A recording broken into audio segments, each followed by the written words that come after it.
अहवाल आलम को पेश करने में ताउन किया है शमा टूथ पाउडर।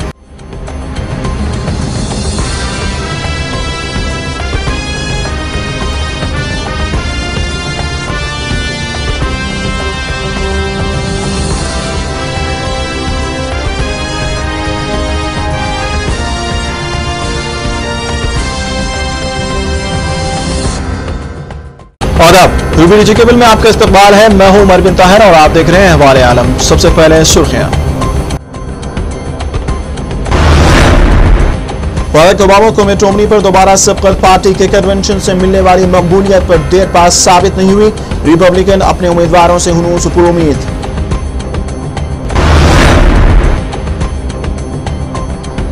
आलमी ताकत ईरान के न्यूक्लियर प्रोग्राम को रोकने में नाकाम। तेहरान के खिलाफ वाज़ेह सुर्ख लकीर खींचना नागुज़ैर। बेंजामिन नेतन्याहू का बयान। दमिश्क में फौजियत कॉरिडोर के करीब 2 धमाके। बागियों के गढ़ पर फिज़ाई और जमीनी हमले जारी। सरकारी फौज पर शहरियों के खिलाफ मौलिक हथियार इस्तेमाल करने का इल्जाम।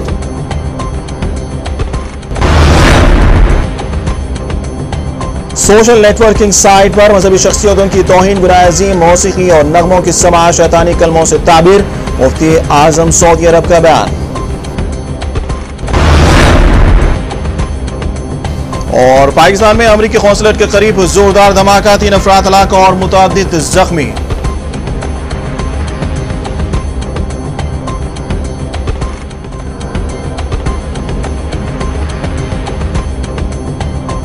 और अब खबरों की तफसील। इजरायली वज़ीर आज़म बेंजामिन नेतन्याहू ने आलमी ताकतों से अपील की है कि वो ईरान पर फौरी एटमी सरगर्मियों के खिलाफ एक हद मुकर्रर करें। उन्होंने कहा कि आलमी ताकतें ईरान को न्यूक्लियर असला हासिल करने से बाज रखने में नाकाम हो चुकी है। नेतन्याहू के रिमार्क से राय कायम की जा रही है कि वो अपने बड़े हलीफ अमेरिका और दीगर ममालिक के साथ बढ़ती हुई बेसब्री का शिकार है, जिन्होंने उन पर जोर दिया है कि डिप्लोमेसी से काम लें और तहदीदात को काम करने के लिए मजीद वक्त दे। आलमी ताकतें ईरान पर इसराइल के एक तरफा हमले की मुखालिफ है। नेतन्याहू ने अपनी काबिना से कहा कि मैं समझता हूं कि सच्चाई बताई जानी चाहिए। आलमी बरादरी ईरान के लिए एक वाज़ेह सुर्ख लकीर कायम नहीं कर रही और ईरान के इस न्यूक्लियर प्रोग्राम को रोकने के लिए बैनुल-अक़वामी फैसले को नजरअंदाज कर रहा है। तब वक्त है कि ईरान ये वाज़ेह सुर्ख लकीर और ये वाज़ेह फैसला ना देखे और अपने न्यूक्लियर प्रोग्राम पर पेशकदमी से नहीं करेगा और ईरान को न्यूक्लियर असलाह का हामिल नहीं होना चाहिए। ईरानी हुकूमत ने 22 सितंबर से फिजाई दिफाई मशकें करने का फैसला किया है, जिसमें ईरानी मसला अफवाज और इस्लामी इनकलाबी गार्ड हिस्सा लेंगे। ईरान के खातिमुल अंबिया एयर डिफेंस बेस के कमांडर ब्रिगेडियर जनरल फरजादा इस्माइली ने कहा कि मशक़ें फारसी साल के मुताबिक 22 सितंबर से 21 अक्टूबर जारी रहेंगे और पिछले साल मुल्क के मुख्तलिफ इलाकों में होने वाली हिकमत अमली पर मुबनी एयर डिफेंस मशकों के बाद दूसरी बड़ी मशक़ें हैं। उन्होंने कहा कि इन मशकों में ईरानी मसला अफवाज के तमाम दिफाई निज़ाम, ईरानी फिजाइया और इनकलाबी गार्ड्स के एयर डिफेंस जेट लड़ाका तैयारे भी हिस्सा लेंगे। इन मशकों की बड़ी बात हंगामी सूरत-ए-हाल से निपटने के डिफेंस के अमले की कारकर्दगी और तैयारी और फौरी जवाबी कार्रवाई करने की सलाहियतों का जायजा लिया जाएगा। इससे कबल ईरानी इनकलाबी गार्ड्स का अगस्त में सबसे बड़ा फिजाई दिफाई एयरबेस कायम करने का ऐलान किया गया था, जबकि जुलाई में 3 रोजा मशकों के दौरान ईरानी डिफेंस यूनिट ने अमरीकी जासूसी तैयारा मार गिराया था और पिछले माह इनकलाबी गार्ड्स ने मुल्क में तैयार करदा मिसाइलों के तजुर्बात किए थे। साबिक मिस्री सदर हुस्नी मुबारक की हुकूमत के असासे जात मुंजमद करने के अज़्म में बरतानवी हुकूमत नाकाम होती नजर आ रही है। ज़राए से पता चला है कि सदर हुस्नी मुबारक और उनके करीबी साथियों की जायदाद और कंपनियों पर पाबंदियों का कोई असर नहीं हो रहा है। तमाम बरतानी हुकूमत का कहना है कि वो इस मामले में हर मुमकिन कोशिश कर रही है। रिपोर्ट्स के मुताबिक पिछले साल 11 फरवरी को इनकलाब के जरिए हुस्नी मुबारक की हुकूमत खत्म हुई थी और इससे पहले हुस्नी मुबारक और उनके करीबी साथियों ने अरबों डॉलर चोरी किया। सदर मुबारक की हुकूमत खत्म होने के 3 रोज बाद बरतानी वजीर खारजा विलियम हेग ने पार्लियामेंट को बताया था कि बरतानिया साबिक हुकूमती एहलकार के असासे जात मुंजमद करने की मिस्री हुकूमत की दरख्वास्त पर ताउन करेगी। ताहम इस ऐलान के 37 रोज बाद बरतानिया और यूरोपीय यूनियन ने पाबंदियां आयद की और मिस्री हुकूमत का कहना है कि इस अरसे में हुस्नी मुबारक और उनके करीबी साथियों ने अपने असासे जात कहीं और मुंतकिल कर दिए। बरतानिया ने सदर हुस्नी मुबारक, उनकी अहलिया, 2 बेटियों और दीगर 15 मिस्री अफराद के असासे जात मुंजमद की है, जिनकी मालियत $135 मिलियन है। ज़राए के मुताबिक मालूम हुआ है कि वो कौन से असासे जात है जो बरतानवी हुकूमत मुंजमद नहीं कर सकी। सदर हुस्नी मुबारक के वजीर बराए हाउसिंग की अहलिया ने नवंबर 2011 को अपने नाम एक कंपनी रजिस्टर कराई। ये कंपनी उस वक्त रजिस्टर की गई जब उनके असासे-जात मुंजमद किए हुए 7 माह हो चुके थे। दस्तावेजात के मुताबिक हुस्नी मुबारक के छोटे बेटे जमाल की कंपनी इस साल फरवरी तक कायम थी और इस कंपनी ने खुद इस कंपनी को खत्म करने का ऐलान किया है। इसी तरह दस्तावेजात में मुंजमद किए गए असासों में कहीं भी नाइट्स ब्रिज में उस मकान का जिक्र नहीं है जिसकी मालियत 8 से 10 मिलियन पाउंड है। ये मकान हुस्नी मुबारक के छोटे बेटे जमाल की रिहाइश गाह थी। जमाल सन 2010 तक इस मकान का पता इस्तेमाल करते रहे और उनकी बेटी फरीदा के पैदाइश के सर्टिफिकेट पर भी यही पता दर्ज है। बरतानिया ने मिस्र की दरख्वास्त कबूल कर ली है जिसमें कानूनी मदद मांगी गई है ताकि मिस्र के साबिक हुक्मरानों के असासे-जात की खोज लगाई जा सके। ताहम बरतानिया ने मिस्र से मजीद मालूमात तलब की है लेकिन मिस्र का कहना है कि उनके पास मजीद मालूमात नहीं है। रिपब्लिकन पार्टी के कन्वेंशन से रिपब्लिकी सदारती उम्मीदवार को हासिल होने वाली मकबूलियत से ऐसा लगता है कि देर पा नहीं होगी क्योंकि सदर बाराक ओबामा अपने रिपब्लिकन हरीफ मैसाचुसेट्स के साबिक गवर्नर मिट रोमनी पर लगभग 50% के करीब सबकत हासिल कर चुके हैं। 4 रोजा रोलिंग पोल के रोजाना की ताज़ा किस्त में कल के ऑनलाइन पोल में रोमनी के 1 पॉइंट की सबकत हासिल कर चुके थे और जुमेरात के सर्वे में उन्हें 2 पॉइंट की सबकत हासिल हुई थी और उनकी मुहिम टेम्पा फ्लोरिडा में कन्वेंशन के मौके पर मीडिया की तवज्जो का मरकज रही थी। जुमेरात को अपनी मकबूलियत की तकरीर में रोमनी ने राय दहिंदों से कहा था कि उनके पीछे हो जाए और माशरत की दोबारा तामीर में मदद करे। उनका खिताब रिपब्लिकन के हामी रोमनी के रिश्तेदारों और दोस्तों की तकारीर के बाद अमल में आया था जिसका मकसद एक ऐसे उम्मीदवार की इमेज को बेहतर बनाना था जो अक्सर अपने मौकूफ पर जमे रहने या तनहा होने के तौर पर देखा जाता है। टेम्पा में हुए रिपब्लिकन कन्वेंशन में शरीक मंदोबीन से बातचीत करते हुए वाज़ेह तासुर मिलता है कि बहुत से रिपब्लिकन के यहाँ ओबामा को शिकस्त देने का मकसद बहुत ज्यादा अहम है। पाकिस्तान के शहर पेशावर में अमरीकी कौंसलेट की एक गाड़ी पर होने वाले बम धमाके में एक गैर मुल्की समेत कम अज कम 3 अफराद हलाक हुए जबकि 10 से ज्यादा अफराद जख्मी हुए हैं। बम धमाके के नतीजे में गाड़ी मुकम्मल तौर पर तबाह हो गई है जबकि करीब ही कई मकानात को नुकसान पहुंचा है। जराये के मुताबिक हलाक होने वालों में एक राहगीर भी बताया जा रहा है। पुलिस का कहना है कि बज़ाहिर ऐसा मालूम होता है कि यह धमाका खुदकुश था लेकिन अभी तक वाज़ेह नहीं हो सका। पुलिस ने मजीद बताया कि धमाका अमरीकी कौंसलेट के जेर इस्तेमाल एक लैंड क्रूजर गाड़ी पर हुआ है जिसमें एक गैर मुल्की और उनके ड्राइवर हलाक हो गए। अलबत्ता उन्होंने ये नहीं बताया कि हलाक होने वाले गैर मुल्की किस कौमियत के थे। बॉम्ब डिस्पोजल स्क्वाड के एक एहलकार ने बताया कि धमाके में 100 किलोग्राम बारूदी मवाद इस्तेमाल किया गया था। पुलिस का कहना है कि धमाके की जाए वकूफ पर सड़क के दरमियानी हिस्से में एक गहरा गड्ढा बन गया है और गड्ढे के करीब एक दूसरी गाड़ी भी तबाह हुई है लेकिन अभी तक मालूम नहीं है कि दूसरी गाड़ी किसकी थी। वाज़ेह रहे कि पेशावर में यूनिवर्सिटी टाउन का इलाका बहुत हसास माना जाता है जहां कई गैर मुल्की तंजीमों के अलावा कई मुमालिक के कौंसलेट भी मौजूद है।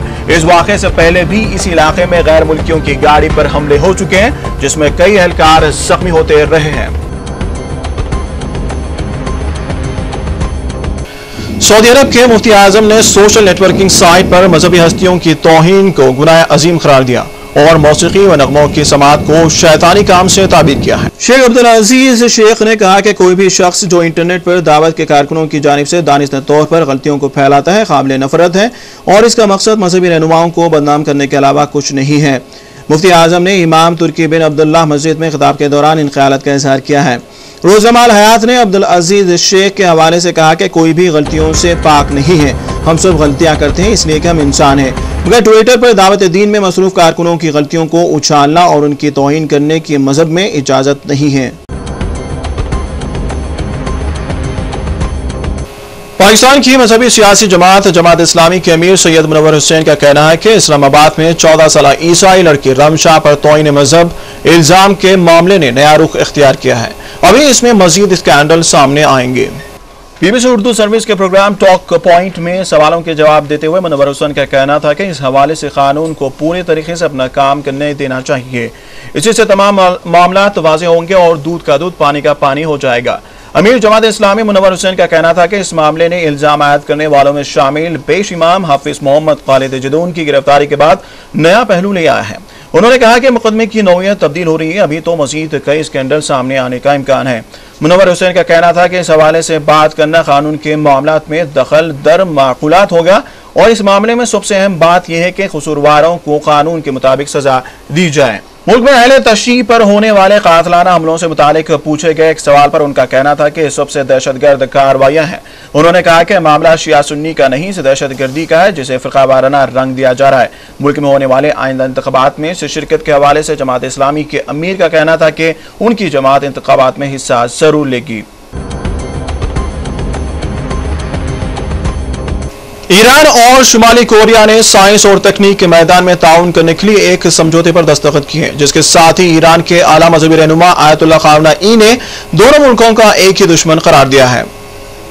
ईरान की लेबर न्यूज एजेंसी के मुताबिक ईरान और शुमाली कोरिया रिसर्च के मैदान में बाहमी ताउन करेंगे। तुलबा को एक दूसरे के यहाँ भेजा जाएगा और मुश्तरका तजुर्बा गाहें कायम की जाएंगी। इसके साथ ही दोनों मुल्कों ने इतलाती टेक्नोलॉजी, इंजीनियरिंग, बायोटेक्नोलॉजी, काबिल तजदीद तवानाई, माहौलियात, ज़राअत और केमिकल तकनीक के डेवलपमेंट के बारे में भी महारत के तबादले पर मफाहमत का इजहार किया है।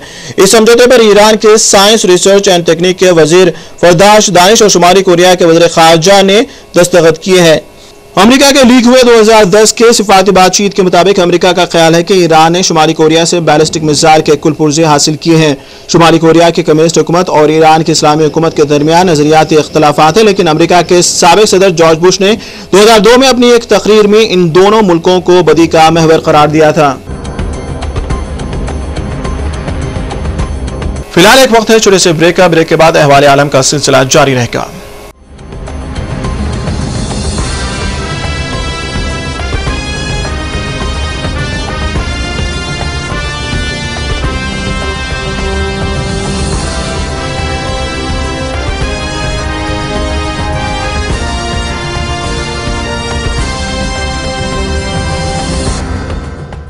अहवाल आलम को पेश करने में ताउन किया है शमा टूथ पाउडर।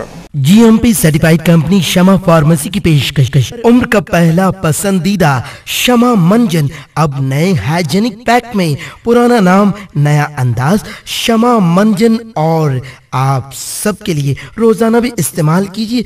मसूड़े फूल जाना, खून का आना, दांतों में कीड़ के मुंह से बदबू आती हो, गुटखा खाने से जिनका मुंह नहीं खुलता, शमा मंजन और शमा बाम हर दर्द के लिए यकसा मुफीद। सर का दर्द, आधे सर का दर्द, जोड़ों के दर्द, कमर के दर्द के लिए, सर्दी, जुकाम, नजला ना, हर मेडिकल, जनरल स्टोर और सुपरमार्केट पे शमा बाम और शमा मंजन।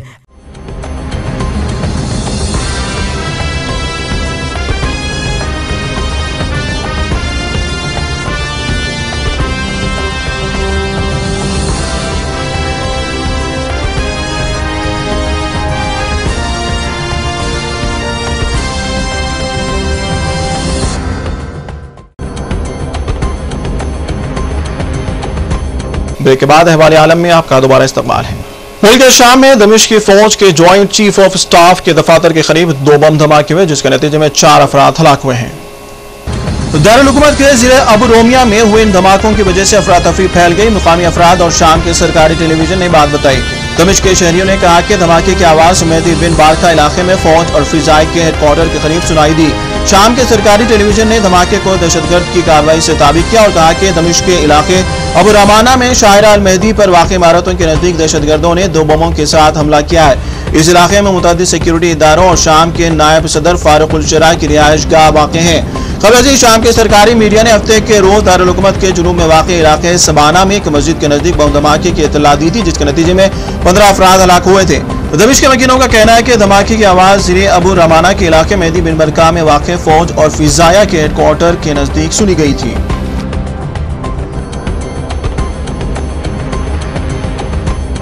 मुल्क शाम के मामले पर अक़वाम मुत्तहिदा और अरब लीग के मुश्तरका नुमाइंदे लख्तार ब्रह्मी ने अपना नया ओहदा संभालते हुए मुल्क शाम के मामले में खदरे नाउमीदी जाहिर की है। अक़वाम मुत्तहिदा के तजुर्बेकार सिफारतकार ब्रह्मी को उस वक्त मुश्तरका नुमाइंदे के ओहदे पर फायज किया गया है जब उनसे पहले कोफी अन्नान ने यह कहकर इस्तीफा दे दिया था कि उन्हें इस मसले का कोई हल नजर नहीं आ रहा है। कोफी अन्नान की जानिब से अमन मुआहदे के बावजूद शाम में कशीदगी बढ़ती रही है। कारकुनों का कहना है कि गुज़िश्ता मार्च में शुरू होने वाली हुकूमत मुखालिफ तहरीक के आगाज से अब तक 20,000 अफराद हलाक हो चुके हैं। बागियों की हिमायती इंसानी हकूक की निगरान एक तंजीम Syrian observatory for human rights का इतवार को कहना था कि सिर्फ अगस्त के माह में 5,000 अफराद हलाक हो चुके हैं। शाम में कशीदगी बढ़ती जा रही है और एक मुकम्मल खाना जंगी की शक्ल इख्तियार करती जा रही है। चंद अंदाजों के मुताबिक 10 लाख अफराद अपने घरों को छोड़ने पर मजबूर हो चुके हैं। गुज़िश्ता माह शाम में कोफी अन्नान अमन मुआहदे की निगरानी करने वाले अक़वाम मुत्तहिदा के अमन मिशन के मैंडेट में तोसी नहीं की गई थी और उसे वापस बुला लिया गया था। लखदार ब्राह्मी का कहना था कि वो इस सिलसिले में किसी भी मुगालते का शिकार नहीं है। मुझे मालूम है कि यह किस कदर मुश्किल काम है। मैं ये नहीं कह सकता कि नामुमकिन, मगर यह तकरीबन नामुमकिन है। तुर्की में फौज और कुर्द बागियों के दरमियान तसादुम में 30 अफराद हलाक हुए, जबकि मुतअद्दिद शहरी बशमुल पुलिस अहलकार जख्मी हुए हैं। मुकामी ज़राए के मुताबिक वाक़या उस वक्त पेश आया जब मशीन गनों और रॉकेट लॉन्चर से मुसल्लह कुर्द बागियों ने गुज़िश्ता रात तुर्की के जुनूब मशरिकी सूबे सरनाक में वाक़या एक फौजी कॉम्प्लेक्स पर धावा बोल दिया। हमले में 30 अफराद मारे गए। मारे गए अफराद में 10 तुर्क फौजी भी शामिल हैं, जबकि 7 जख्मी हुए हैं।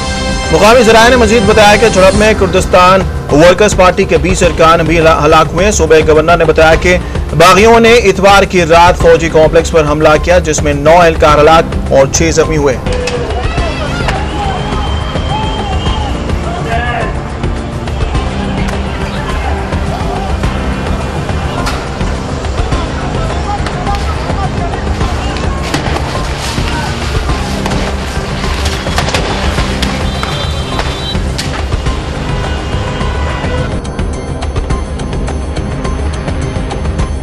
हिंदुस्तान की सुप्रीम कोर्ट ने पैदाइशी तौर पर सर से जुड़ी हुई जुड़वा बहनों के मुस्तकबिल के बारे में नोटिस लेते हुए हुकूमत बिहार से कहा है कि उनको जरूरी इमदाद फराहम की जाए।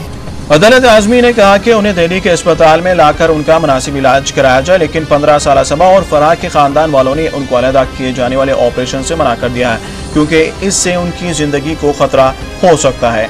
10 अफराद पर मुश्तमिल इस खानदान के हालात अच्छे नहीं हैं, उन्हें माली इमदाद नहीं मिल पा रही और दोनों बहनों की सेहत भी दिन ब दिन खराब होती जा रही है। इनके वालिद शकील अहमद चाय की दुकान चलाते हैं, जिससे कुंबे की गुजर बसर होती है। इनका घर पहले ही मंजिल पर 2 कमरों पर मुश्तमिल है और छत पर टीन की चादर रखी हुई है। डॉक्टरों का कहना है कि इन दोनों बहनों का मामला पेचीदा है। उनकी एक नस मुश्तरका है जो उनके दिलों तक खून ले जाती है। फरार के पास 2 गुर्दे हैं, जबकि सबा के पास कोई गुर्दा नहीं है। लोगों का ख्याल है कि इनका मुस्तकबिल इंतहाई तारीक है। ज़राए के मुताबिक दोनों बहनें से बेजार दिखाई देती थी और जल्द से जल्द रुखसत चाहती थी। इनके 15 साल कैसे गुजरे का जवाब देते हुए सबा ने कहा कि हम सारा दिन हम कर ही क्या सकते हैं, हम मजबूर हैं। पहले हम बाल्टी में पानी भर लेते थे, गुस्ल भी कर लेते थे और घर के कुछ काम भी कर लेते थे, लेकिन अब कुछ नहीं होता। दोनों में निस्बतन ज्यादा कमजोर फरार ने कहा कि सारा दिन हमारा जिस्म हमें तकलीफ देता है। हम जो काम पहले कर सकते थे अब वो भी नहीं कर सकते, ना ही दादी के घर जा सकते। हिंदुस्तानी टेलीविजन के प्रोग्रामों में पाकिस्तानी फनकारों की शिरकत पर एक बार फिर नया तनाज़ा खड़ा हो गया है। एमएनएस सरबराह राज ठाकरे ने पाकिस्तान के फनकारों को शामिल न करने का मुतालबा किया है। इस बार 8 सितंबर से कलर्स और सारावन टीवी पर शुरू होने वाला मौसीकी का मुकाबला तनकीद का निशाना बना है, जिसमें एक जज के तौर पर मारूफ गुलकारा आशा भोसले शरीक है। रियासत महाराष्ट्र की इलाकाई जमात महाराष्ट्र नवनिर्माण सेना यानी एमएनएस के रहनुमा राज ठाकरे ने आशा भोसले को लिखे अपने खत में कहा था कि वो ऐसे किसी भी शो का हिस्सा न बने जिसमें पाकिस्तानी फनकार शामिल हो रहे हैं। आशा भोसले ने जवाब में कहा था कि भारत में पाकिस्तानी फनकारों का इस्तकबाल मेहमान देवा होते हैं की रिवायत पर किया जाना चाहिए। रविंद्र नाटिया मंदिर में मुनक्किदा एमएनएस के एक प्रोग्राम में राज ठाकरे ने आशा भोसले के जवाब पर निशाना लगाते हुए कहा कि मेहमान देवता नहीं बल्कि पैसा देवता होता है। इसके बाद उन्होंने कहा कि अगर पाकिस्तान की जानिब से होने वाले हमलों के बावजूद आशा भोसले के लिए मेहमान देवता है तो वो फिर साहब को भी मेहमान देवता के तौर पर क्यों नहीं तस्लीम कर लेते। उन्होंने कहा कि वीर सावरकर आशा भोसले के इस फैसले को कबूल करते हैं। वाज़ेह रहे कि वीर सावरकर को हिंदुत्ववादी नजरियात की तरवीज व इशाअत करने वाले के तौर पर देखा जाता है। इससे कबल एमएनएस ने इस प्रोग्राम को नशर करने वाले चैनल से भी कहा था कि वो पाकिस्तान के फनकारों को इसमें शामिल ना करें। परवीन बाबी हो या राजेश खन्ना या फिर हाल ही में इस दुनिया को अलविदा कहने वाले अदाकार AK हंगल, फिल्मी दुनिया ने अपने इन सितारों को उनके आखिरी वक्त में याद नहीं रखा और उन्हें अपने हाल पर छोड़ दिया। ए.के. हंगल इस महीने की 26 तारीख को इंतकाल कर गए। 250 से ज्यादा फिल्मों में काम कर चुके ए.के. हंगल की आखिरी रस्मात मुंबई के जुहू वर्सुला इलाके में हुई, जहां से कुछ ही फासले पर बेशतर फिल्मी हस्तियां रहती हैं, लेकिन बहुत कम फनकारों ने उनकी आखिरी रस्मात में शिरकत की। लेकिन तकरीबन 2 माह कबल बॉलीवुड के पहले सुपरस्टार कहे जाने वाले राजेश खन्ना का इंतकाल हुआ था और उनकी आखिरी रस्मात में सभी छोटे बड़े अदाकार और फिल्मी हस्तियों ने शिरकत की थी। यह अलग बात है कि जब वो फिल्मों में काम नहीं कर रहे थे तो उनके दोस्तों की फहरिस्त मुख्तसर हो गई थी। गुज़िश्ता कुछ बरस कबल 70 और 80 के दहाके के मशहूर अदाकार प्रवीण बाबी मुंबई में वाक़ई अपने फ्लैट में मुर्दा पाई गई थी। इंतकाल से कई बरस पहले ही उन्होंने हिंदी फिल्म इंडस्ट्री से किनारा कशी इख्तियार कर ली थी। 24 फरवरी 1998 को हिंदी फिल्मों की शायद सबसे गैर मकबूल सास यानी अदाकारा लता पवार पुणे में वाक़ई अपने घर में मुर्दा पाई गई थी। मरते वक्त उनके पास कोई नहीं था और जब उनकी लाश मिली तो उससे बदबू आ रही थी। यह फहरिस्त और तवील हो सकती है, लेकिन सवाल यह है कि फिल्म इंडस्ट्री इतनी खुदगर्ज जगह है जहां लोग आसानी से अपने सुपरस्टार्स और अदाकारों को भूल जाते हैं। आखिर में सुर्खियां एक बार फिर। बराक ओबामा को मिट रोमनी पर दोबारा सबकत पार्टी के कन्वेंशन से मिलने वाली मकबूलियत पर देर पास साबित नहीं हुई। रिपब्लिकन अपने उम्मीदवारों से हुनूस पुर उम्मीद।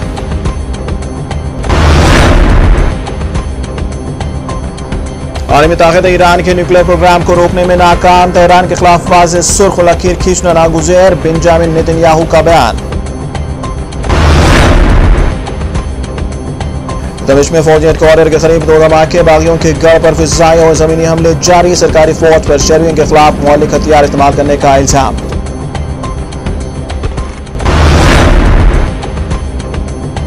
सोशल नेटवर्किंग साइट पर मजहबी शख्सियतों की तौहीन, गुनाह अज़ीम, मौसीकी और नगमों की समाअत शैतानी कलमों से ताबीर। मुफ्ती आजम सऊदी अरब का बयान। और पाकिस्तान में अमरीकी कौंसलेट के करीब जोरदार धमाका। 3 अफराद हलाक और मुतअद्दिद जख्मी।